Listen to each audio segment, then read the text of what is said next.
Halo Mams.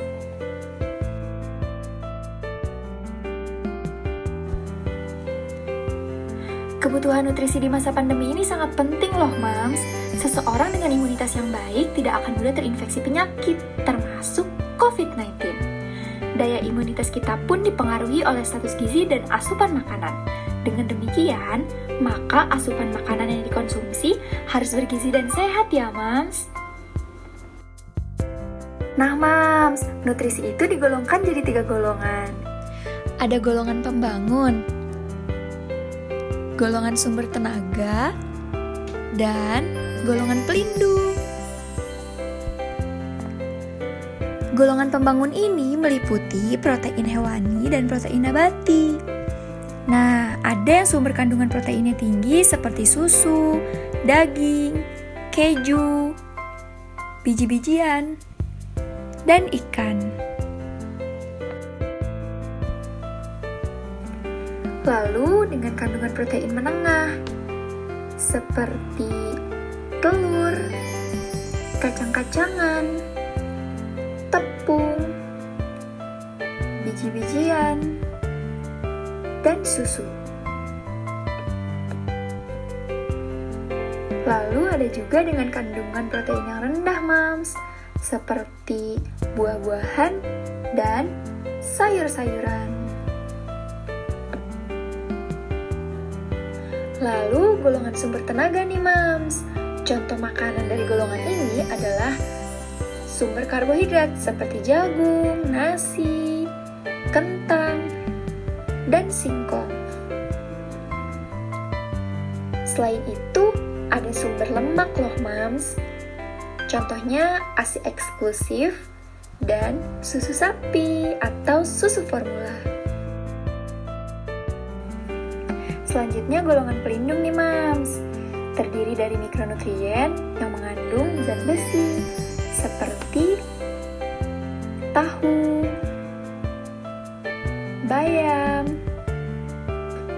daging, ayam, dan telur. Lalu yang mengandung kalsium juga ya Mams, seperti sayur-sayuran, keju, ikan, dan susu. Lalu yang mengandung seng juga ya Mams, seperti hati sapi, kacang-kacangan, telur, dan daging. Lalu makanan dengan kandungan mangan. Contohnya tahu, bayam, kerang, dan roti. Nah Mams juga harus perhatikan kebutuhan cairan si kecil ya Mams. Dari usia 2-3 tahun membutuhkan 5 gelas cairan, sama dengan 1.300 ml.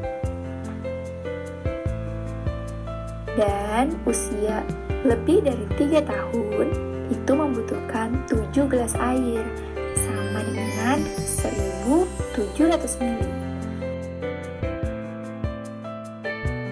Bergizi itu tidak harus mahal loh Mams, misalkan tempe dan tahu.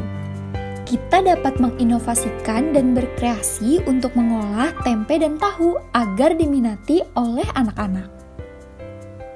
Karena tempe dan tahu itu kaya akan protein nabati.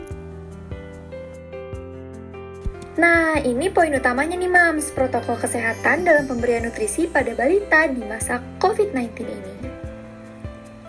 Mams harus biasakan anak untuk cuci tangan dengan air bersih dan sabun setiap sebelum makan dan sesudah makan Mams. Lalu mengingatkan si kecil atau anak untuk tidak menyentuh mata, hidung, dan mulut sebelum mencuci tangan dengan sabun dan air mengalir. Lalu Moms dianjurkan untuk mengguyur dengan air dan merendam peralatan makanan anak dengan air panas bersuhu 60 derajat Celcius untuk mencegah penyebaran virusnya ya, Mam. Lalu, mencuci bahan makanan sebelum dimasak sesuai dengan protokol kesehatan ya, Mams. Nah, ini referensi dari materi yang ada dalam video ini ya, Mams. This is our team.